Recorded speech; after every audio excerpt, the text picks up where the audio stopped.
et peut tomber une fois dans la vie dans les égarements où vous avez été.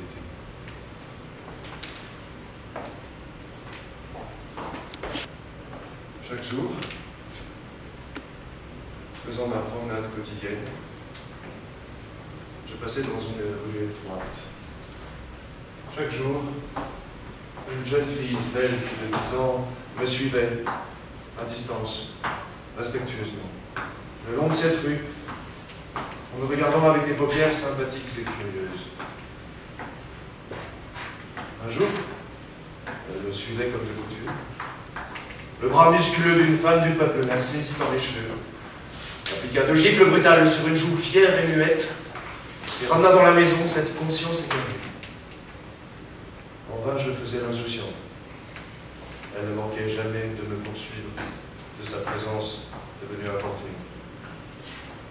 Lorsque j'enjambais une autre rue pour continuer mon chemin, elle s'arrêtait, faisant un violent effort sur elle-même, au terme de cette rue étroite, immobile, comme la statue du silence, et ne cessait de regarder devant elle, jusqu'à ce que je disparusse.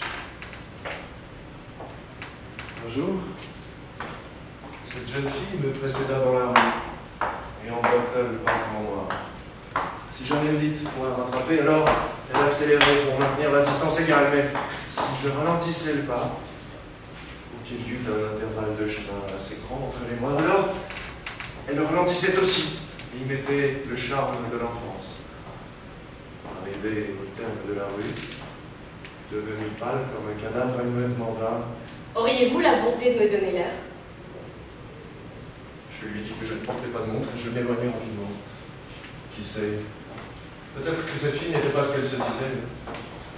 Sous une apparence naïve, elle cachait peut-être une immense ruse. Le poids de 18 années et le charme du vice. On a vu des vendeuses d'amour s'expatrier avec gaieté des îles britanniques et franchir le détroit. Elles rayonnaient leurs ailes en tournoyant en essaims dorés devant la lumière parisienne. Et quand vous les aperceviez, vous disiez: ce sont encore des enfants. Elles n'ont pas plus de 10 ou 12 ans. En réalité, elles en avaient 20. J'ai fait un pacte avec la prostitution afin de semer le désordre dans les familles. Je me rappelle encore la nuit qui précéda cette dangereuse liaison. Je vis devant moi un tombeau. J'entendis un verre luisant, grand comme une maison, qui me dit: je vais t'éclairer. Lis l'inscription. Ce n'est pas de moi que vient cet ordre suprême. Si J, un adolescent qui mourut poitrinaire, vous savez pourquoi, ne priez pas pour lui.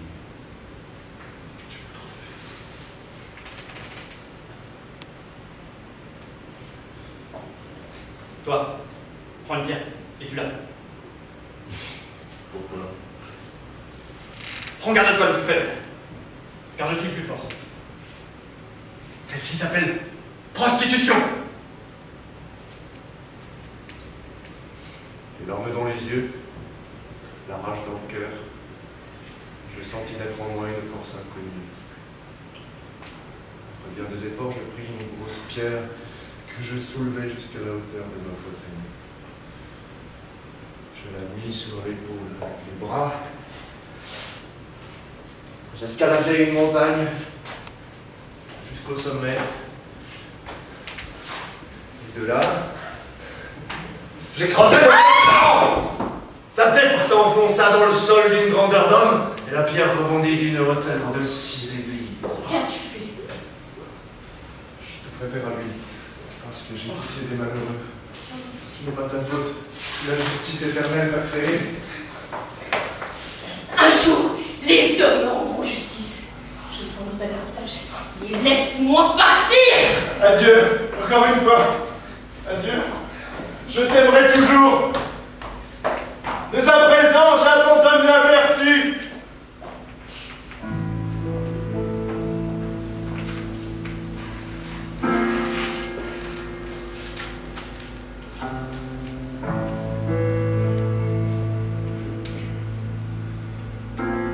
clair de la lune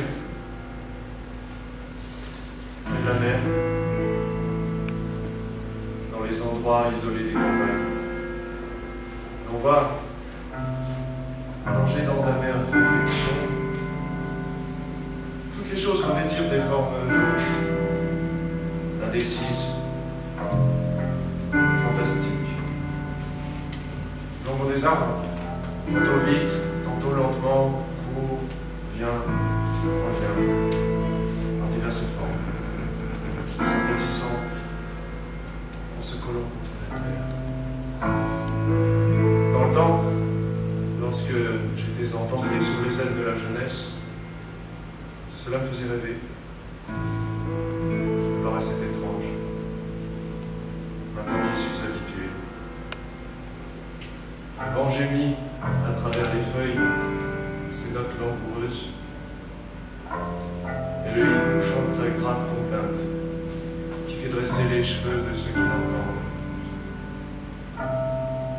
Alors les chiens, rendus furieux, brisent leurs chaînes, s'échappent des fermes lointaines. Ils courent dans la campagne, ça et là, en proie à la folie. Un jour, avec des yeux vitreux, ma mère me dit: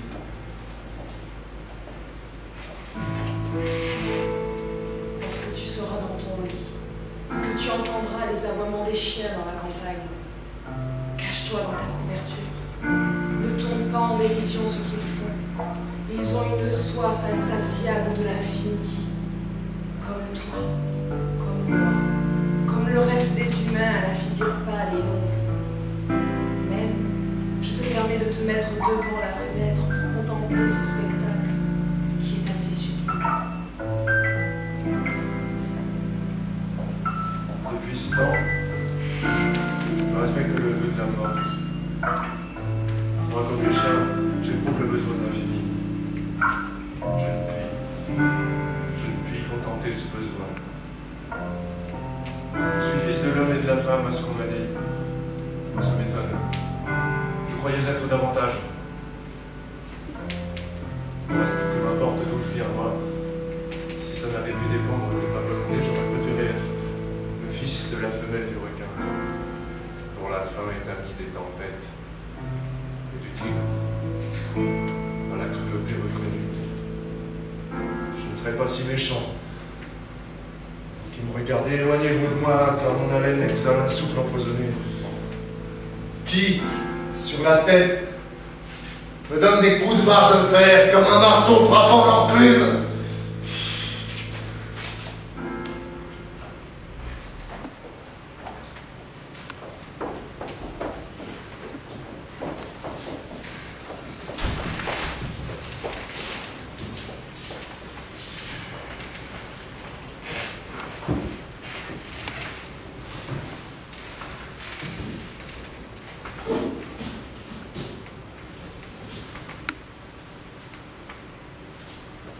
L'aîné a changé de caractère depuis le jour de la crise.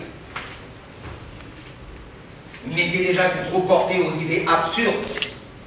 Aujourd'hui, il rêvasse encore plus que de coutume. Mais enfin, je n'étais pas comme cela, moi, lorsque j'avais son âge. Fais semblant de t'apercevoir de rien. C'est ici qu'un remède efficace, moral et matériel trouverait aisément son emploi.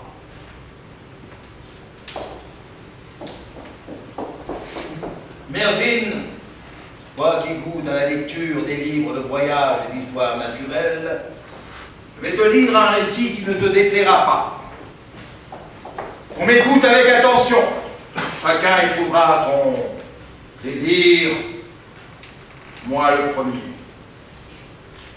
Et vous autres enfants, apprenez par l'attention que vous serez portés à mes paroles, à perfectionner le dessin dans votre style et à vous rendre compte des moindres intentions d'un auteur. Comme si cette nichée d'adorables moutards aurait pu comprendre ce que c'était que la rhétorique. À ce nom électrisant de voyage, Mervyn a relevé la tête et s'est efforcé de mettre un terme à ses méditations hors de propos. Le livre est ouvert en son milieu. Bien avant la fin de cette lecture, lecture, Mervyn est retombé sur son coude.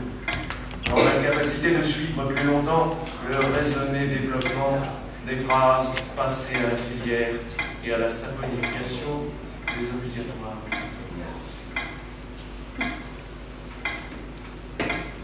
N'est pas cela qui l'intéresse, disons autre chose.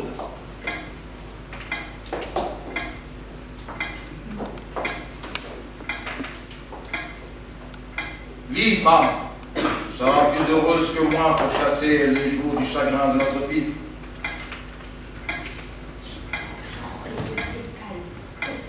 La voix de soprano retentit mélodieusement aux oreilles du produit de sa conception, mais après quelques paroles, le découragement l'envahit, et elle cesse d'elle-même l'interprétation de l'œuvre littéraire. Viens te coucher.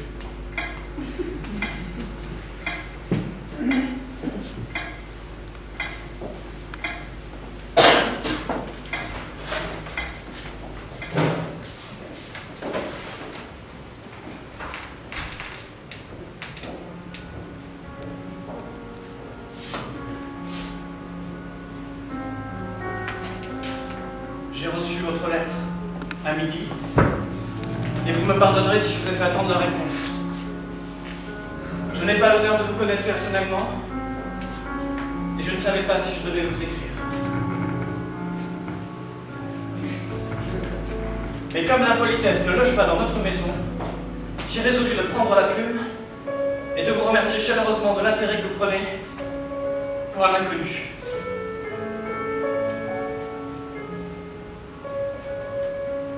Puisque vous paraissez souhaiter que j'ai de la confiance en votre propre personne, ayez la bonté, je vous prie, de témoigner à mon égard une confiance analogue et de ne pas avoir la prétention de croire que je serai tellement éloigné de votre avis qu'après demain matin je ne serai pas exact au rendez-vous. Je franchirai le mur de clôture du parc, car la grille sera fermée et personne ne sera témoin de mon départ. N'oubliez pas la promesse que vous m'avez faite de vous promener sur le pont du Carrousel. Ah, comment dire cela? Quand je pense à vous, ma poitrine s'agite, retentissant comme l'écroulement d'un empire, en décadence. Elle est si vague et remue ses écailles si tortueusement. Entre vos mains, j'abandonne mes sentiments impétueux. Table de marbre toute neuve et vierge de contact mortel. Prenons patience, qu'aux premières lueurs du crépuscule matinal.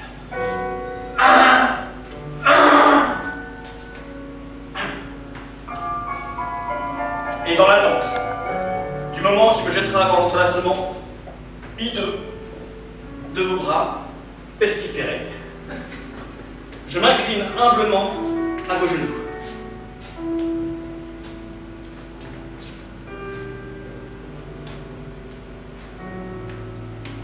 Que je presse.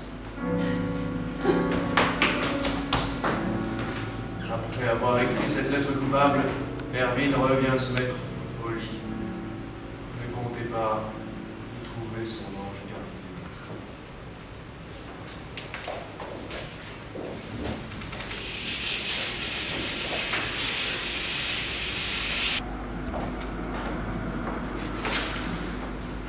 Je m'assois sur un roc, près de la mer.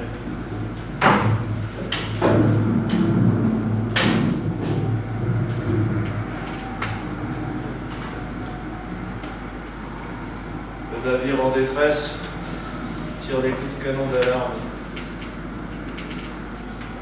S'il sombre avec lenteur, avec majesté.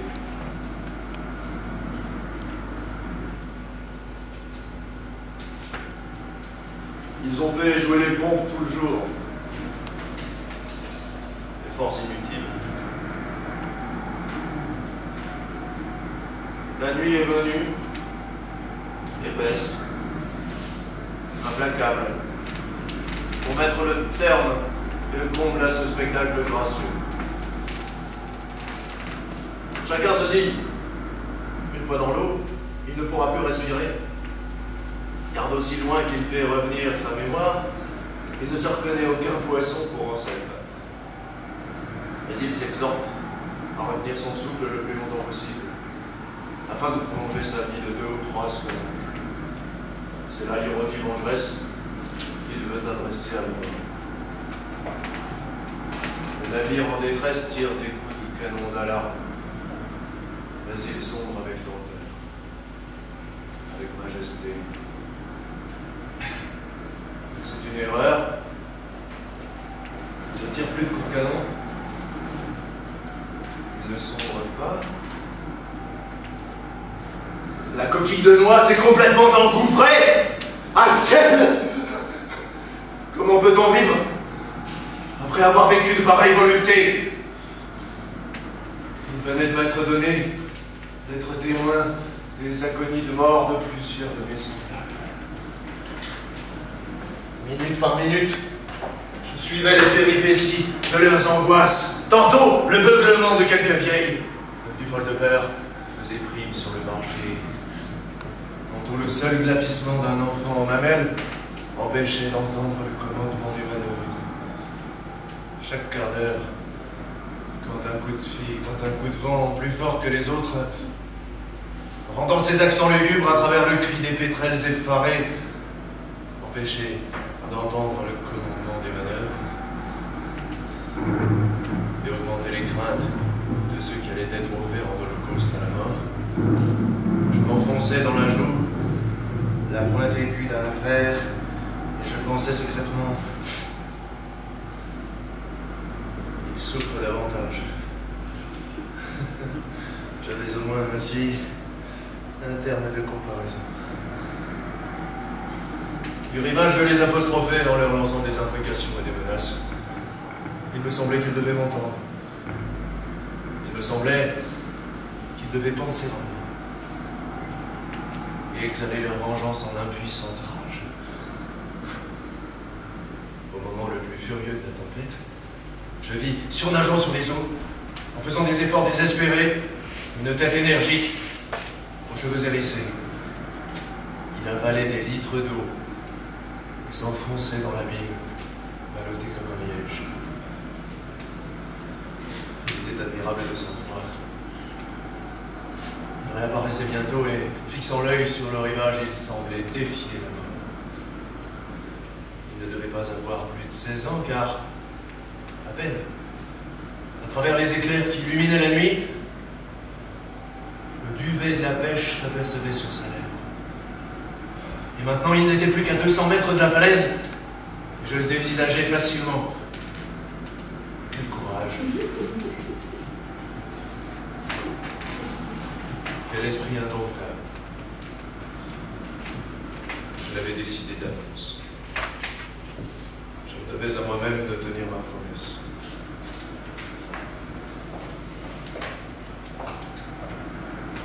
L'heure dernière avait sonné pour tous. Aucun d'entre eux ne devait en échapper. Voilà ma résolution. Rien ne changera.